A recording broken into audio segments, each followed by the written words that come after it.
Ladies and gentlemen, thank you for listening. Thank you for downloading. And thank you for subscribing to the latest edition of the 12 Kyle podcast. I'm 12 Kyle. Check this out. On this podcast, what I'm going to talk about is 1997. And more specifically, some of the things that I learned in 1997. But follow me on this. You'll understand where I'm coming from. Obviously, 1997 was more than a few years ago, but I came to 1997 and more specifically who I was in 1997 based on a conversation that I had with my sons. At the time of this recording, my two oldest sons, Dion and Cameron, are both away at college. Dion is 21. Cameron is 18. And so last week we were having a discussion via text in our little group chat. And we were talking about hip hop and rap and, things that were going on or whatever. And I'm always intrigued by their questions because a lot of times they ask me questions about things that happened at a certain period in time that obviously that they weren't here for. And, I'm always eager to, give them my answer and my perspective because, that's what a father does. So this particular day, Cameron asked about, we were talking about, it was the anniversary of Biggie Smalls' death, Notorious B.I.G. And Cameron, I guess Cameron, the best way to describe him, Cameron probably is more like me when I was 18 than anybody else. And so he asked via text, he was like, yeah, he said, well, how old was Biggie? No, he said, Dad, how old were you when Biggie was murdered? And I said, I was 23. I had just, finished college and I had just, I was just about to later that summer, 1997, move from Orangeburg, where I was living, where I just finished college at South Carolina State University. I was about to move from Orangeburg to Atlanta. And so I told him, I said, yeah, I was 23. And he said, his response, the typical Cameron response, dang, Dad, I can't picture you at 23. And that made me crack up because, one, it's just Cameron. But, that's probably something I would have said to my father at his age as well. But it made me laugh because I was like, no, son, I was 23 at one point in time. I know you think your dad is an old geezer, but, I was around and I was outside at 23. And I said, well, it's just like it's hard for you to picture me at 23. I said, it's hard for me to picture you at 18 because, when I look at you, sometimes I see, that same little round faced 5-year-old boy, that used to run right behind his big brother and run behind his dad. And I was like, so, it's just we grow. And his response was, well, yeah, Dad, I still can't picture you at 23. So it got me to thinking like, who was I in 1997? Like, who was I in at that age, at the age of 23, trying to figure things out and where I would be headed as far as my life was concerned? Because at the time, I wasn't married, didn't have any kids, just had a college degree, and about to embark upon a move that would probably, well, I'm not gonna say probably, definitely change my life. But I learned some things in 1997. And that's what I'm going to talk about on this podcast. One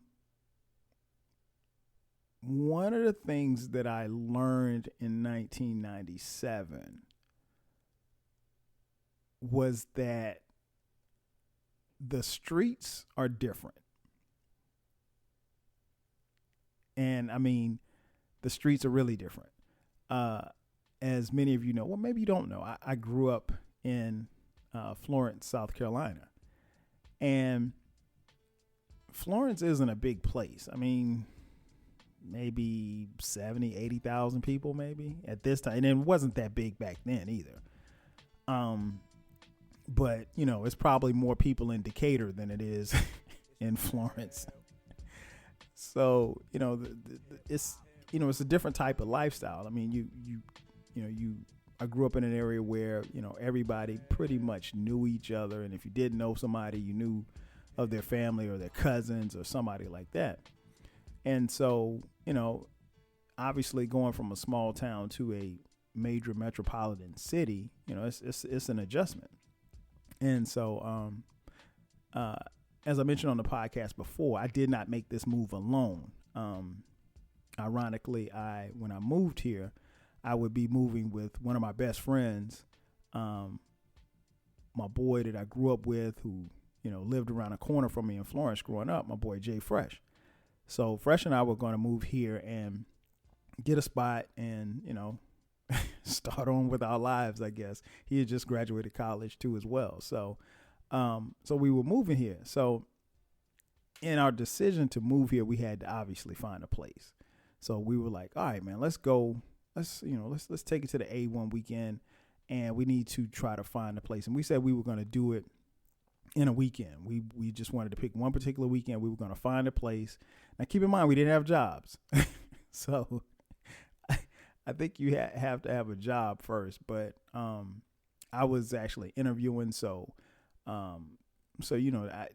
it was on. We were definitely, coming. And like I said, the streets are different. So I never forget, we came. We didn't know where. Looking back on it now, like, we probably should have been looking and staying on the same side of town. But like, and I'll kind of describe this for people who, may not be familiar with Atlanta. We chose to stay in a hotel on the east side of town, of the city, right? But where we were looking to stay was on the northwest side of the city, right? So we were staying in Decatur, but we were looking at spots in Marietta. Again, that's a northwest suburb. So Decatur's in the east, Marietta's in the west, northwest, and this is about a 30-minute drive. I don't know why we did this, but anyway, so not knowing, again, this was 97, so there was no, there was no website that you could go to find your hotel and book your hotel. We just said, okay, well, hey, we'll just find a hotel in Decatur and we'll go there. And I'd been to, Decatur before because I came down to Atlanta for Freaknik, which was an experience in and of itself that I did a podcast on. But anyway, so I was like, well, we can stay in Decatur. And when we were coming into the city, we got off the exit. And as soon as we got off the exit, boom, there was a hotel. It was a Ramada Inn, I think. The place is still there and the name has changed like 12 times, but let's just say it was a Ramada Inn. It was one of those hotels where you're actually outside and you walk to your room and your room opens up to the outside. So it was a hotel, but it probably was a motel. But again, we don't know any better. We're just two kids from Florence. We don't know. And so we was like, okay, well, let's just chill. We came in on a Friday. We was like, we just chill. And, we'll we'll make it happen tomorrow. So later that night, it was getting kind of late or whatever. And Jay Fresh was standing outside. I was inside the room kind of resting or whatever. And Fresh was outside. He was standing on like the little balcony terrace area. And again, the streets are different. And we had to learn this really quick. So he's standing outside and he sees this woman, and she is bad. I mean, she's fine as all get out. She's got, everything exposed, little short skirt, whatever the case may be, high heels, nice hair, the whole nine. So Fresh is looking at her, and she looks up, she sees Fresh, she kind of waves, he waves back. And so, Fresh was like, he was just looking. He wasn't even gonna say anything. And she was like, "Hey, how you doing?" He was like, "I'm good. How are you?" She was like, "I'm cool." She was like, she said something or whatever. They made a little small talk. And again, she's still on the ground. He's on the second floor, standing and talking to her. And I'm hearing this conversation because I'm like in and out of sleep. But I'm like, no, he can't be talking to anybody. Who was he talking to? And then so a couple minutes later, he's still standing there. She walks away. And then she walks back out and she appears with a guy. And the dude says, "Hey, man, my lady friend want to come up there and talk to you. What's up?" And so Fresh is like, "Word?" And then he's like, "Yeah, you trying to have some fun?" And at that point, Fresh realizes that this ain't it. Like, he is clearly her pimp. And she's trying to get some money. And then so she breaks out into, "Well, hey, what room are you in? I'm coming up right now." He's like, "Yeah, we both can come up right now. Just stay right there." And they proceed to come up. And at this point, Fresh turns and comes back into the room and locks the door. And I hear the door close, and then I just hear him say, "Oh, shit." And I wake up and I'm like, "Yo, what's the matter?" He's like, yo. He's like, "Turn the lights off. Turn the lights off." I was like, "What?" He's like, "Turn the lights off." He's like, "Man, these people are coming up here." I said, "Who? We're in Atlanta. Nobody knows who we are. Like, what do you mean?" He's like, "Yo, man," he's like, "The chick I was just talking to, man, her and her pimp, they coming up here." He's like, "Man, be quiet, hide." And I'm like, "What am I hiding for?" So he closed the curtains. He turns the lights off. He actually hides behind the bed. And he's like, "Be quiet, man. Don't say nothing." And then all of a sudden we hear a knock at the door. It's an old girl and her pimp. And she was like, "Hey, I'm looking for the dude in the blue shirt." And we say nothing. I'm standing there. Fresh is on the floor, hiding behind the bed, as if they can see in the room. And he's motioning to me like, "Be quiet. Don't say nothing." And she knocks on the door again, and we don't say anything. And then we look under the door, and we see the feet kind of walk away. And it was at that moment that we realized, streets are different. You ain't in Florence no more. You can't be like friendly to people. You can't just speak to people because you never know what people's angle is. So, and everybody got an angle. So especially when people approach you on the street, everybody has an angle. So you have to kind of move like that and understand that not everybody means you harm, but at the same time, this isn't friendly Florence, South Carolina. This isn't the place where everybody knows you or knows your people. So you can't just speak to random scantily clad women on the street. And so that was a lesson that I learned in 1997. Another lesson I learned how to actually work with white people. Don't laugh. I actually learned how to work with white people.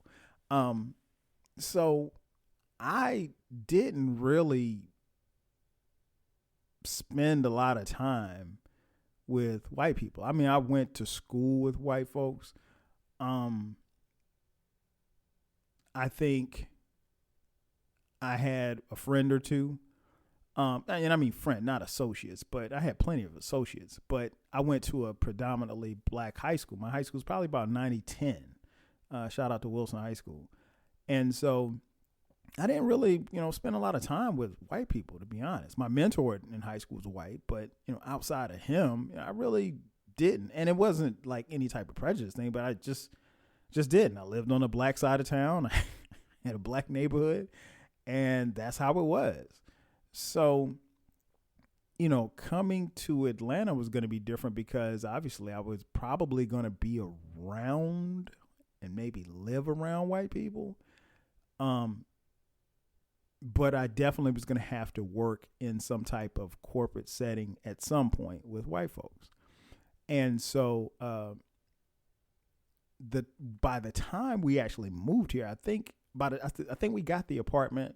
We got a townhouse actually, and I think right before we got approved for it or whatever, I got a job. I got a job as an assistant manager at Champ Sports in Lenox Mall.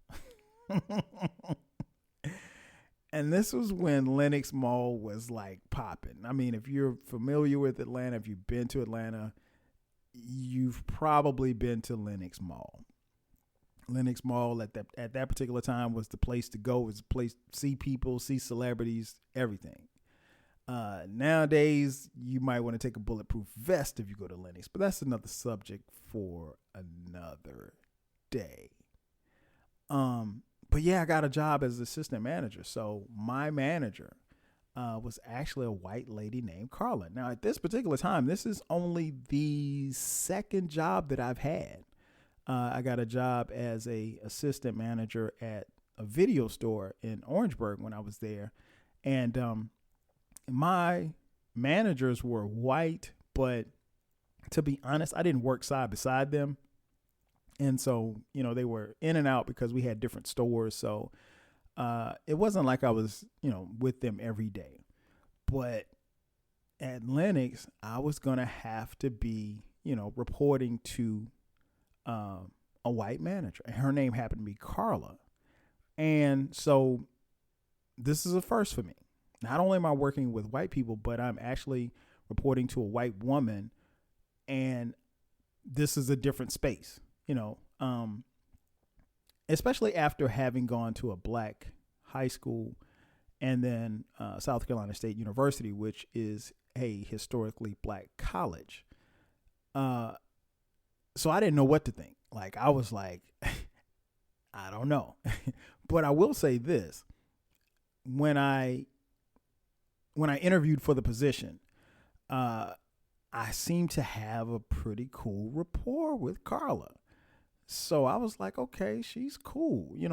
For what it's worth, keeping it professional. We had a professional interview, but, towards the end of the interview, I kind of loosened up and she kind of loosened up, and we talked about sports, and I learned that she played volleyball in college, and I, of course, played football in college. So we had that in common. So we kind of developed a rapport. So, I remember when she called me and gave me the offer. And, I was excited, man, because it was like, I'm a young kid moving to Atlanta, and I'm going to have a pocket full of money, and I'm single. And so that's what it was. And so, but it was interesting because, a lot of times, at particularly that particular time in Lenox, you had quite a bit of diversity that would come through the mall, and more in particular come through that store. You had, white folks, you had black people, you had the cats from the hood, you had Mexicans, you had a little bit of everything, and people would come in, and celebrities too, for that matter. So it was cool to see that. And, but working with Carla was real cool. And, I'll be honest, I was a little apprehensive about, working with white people, because I'd never really worked with white people before. And I know that sounds crazy, but I mean, it's 1997. And in a sense, I kind of lived the sheltered black life, if you will. You know, some people, some white folks have the sheltered white life where they never come in or rarely come in contact with black people. Well, mine was the reverse. So, and the place where me and Jay Fresh lived, there weren't really a lot of white folks around there either. So, you know, we were in a very, very different space. So, yeah, man, Champs at Lennox, man, was really, really dope. Carla was real cool. And I enjoyed my time working there. And I realized, you know, it wasn't what I thought it was going to be, as far as like, I thought there might be some bumpy roads or some awkward conversations that we might have to have. But she was the coolest. She was the coolest. And, you know, I enjoyed my time there until I decided to leave. Because I just, the idea of working on Saturdays and Sundays was just crazy to me. I was like, nah, I ain't go to school for 4 years to be to be pushing shirts and Jordans at 8:00 on a Saturday night. I'm trying to get in the streets. I'm trying to have fun. So, but nonetheless, Champ Sports was the spot, and Carla was cool, and it made me realize that, you know, you can work with white people. So that was something I learned in '97. What else? Oh, finally, I learned in 1997 that things aren't always what they seem. Case in point, it was a Saturday night, and me and Jay Fresh, we would go to clubs all the time, because one of the things that was interesting about moving here was that we didn't know anybody, right? It's rare for you to move to a city and not know anybody. I didn't know nobody, right? So Fresh and I moved here, and you know, so we figured, okay, well, we got to get to know some people other than ourselves and the people we work with. So, you know, let's hang out. So we would go to clubs like every night. And there's one particular night, it was a Saturday night. I'll never forget it. It was a Saturday night. It was hot because we moved in July, right? It was hot. So I had on some shorts and some sneakers. He had on shorts and sneakers. And we were just, it was like, we were going to go up in this spot.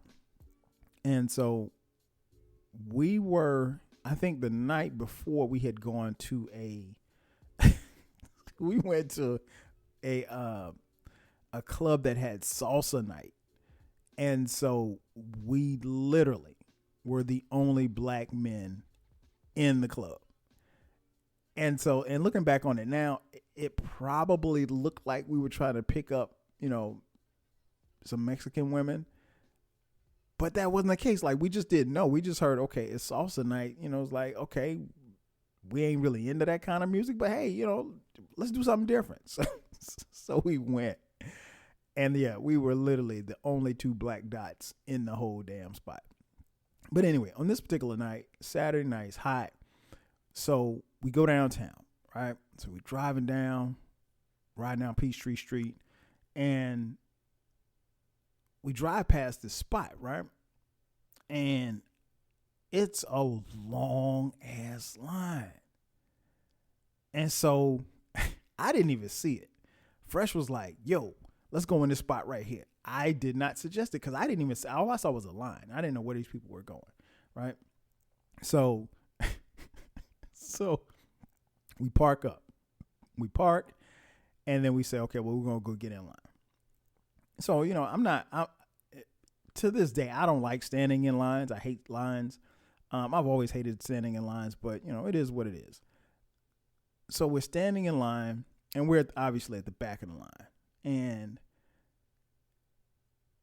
it's weird because this line seemed to wrap around the corner.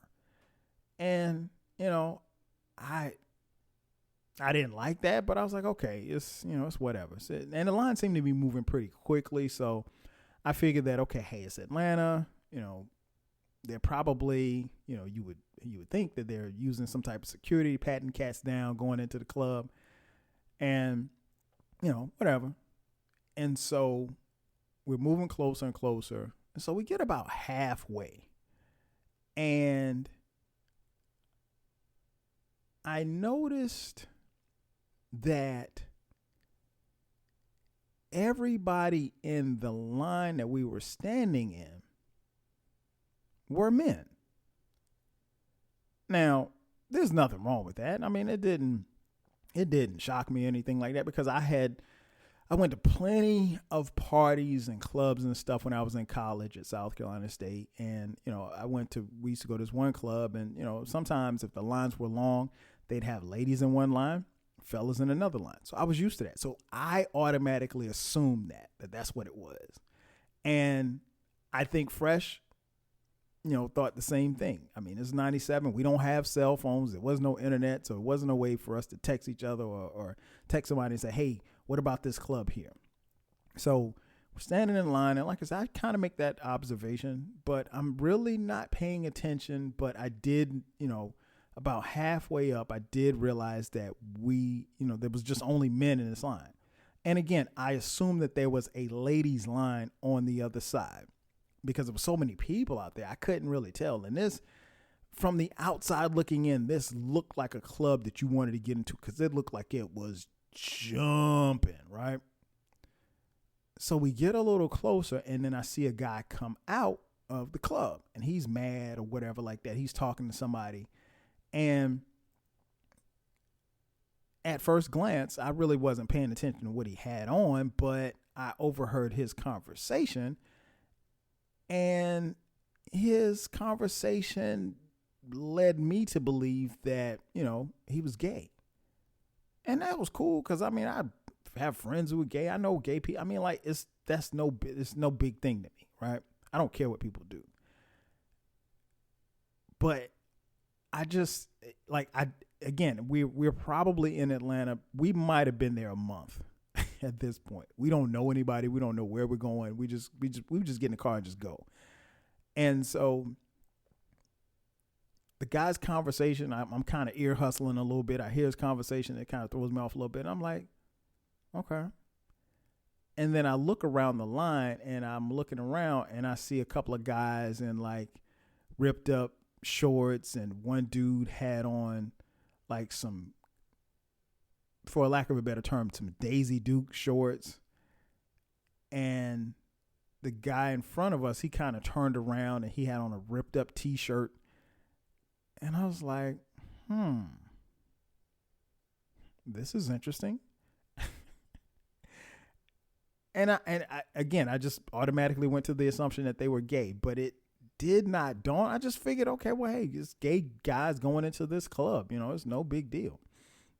And then so we literally get to the door, and we're able to peek in, and you can see like the rainbow flag, and you can hear the music, and it was at that moment that Fresh and I looked at each other, and we realized that there were no women going into this club. We realized that we had been standing in line to go into one of the biggest and most popular gay clubs in Atlanta, called Bulldogs. And we didn't know. We just didn't know. It was no big deal. We wasn't about to make no scene. We wasn't going to say nothing stupid. We just didn't know. So it was at that moment where we were able to look inside and see everybody in there, all the guys in there having a good time. And I mean, it honestly, from the outside looking in, it looked like a good time. However, Fresh and I were trying to see some chicks. We weren't going into a gay club. I'm just sorry. So we kind of looked at each other like, we need to get out of this line. And so at this point, the bouncer is getting ready to pat us down. He's like, y'all coming in? And we was like, nah, we going to our car. And it was at that moment that I realized things ain't always what they seem. They're just not. Shout out to Bulldogs, which to this day is still in the same spot and is still one of the premier gay clubs in Atlanta. From what I heard, it's a good time. It wasn't the spot that I was going into that particular night. So me and Fresh got in the car. Rode around, found another club. We went in the club SO and had a ball. And so, in looking back on all of that, I realized that, from the conversation that I had with Deanna and Cameron that, 97 Kyle ain't much different than 2021 Kyle. I'm a little heavier, a little wiser, definitely older with a few grays thanks to these kids. But I'm still a fly dude. I'm still cool. It's just you live and you learn. But I learned some lessons in 97. And I think I'm a better person for it. So that's going to do it for me. Ladies and gentlemen, thank you for checking out this edition of the 12 Kyle podcast. Be sure to subscribe to the podcast because from time to time this year, we will drop new bonus episodes on Sundays. Now, the regular podcast drops on Thursdays, but we're dropping bonus episodes on on Sundays as well. So that's going to do it for me. I'm your boy 12 Kyle. I will catch you guys on the next go round. 5,000.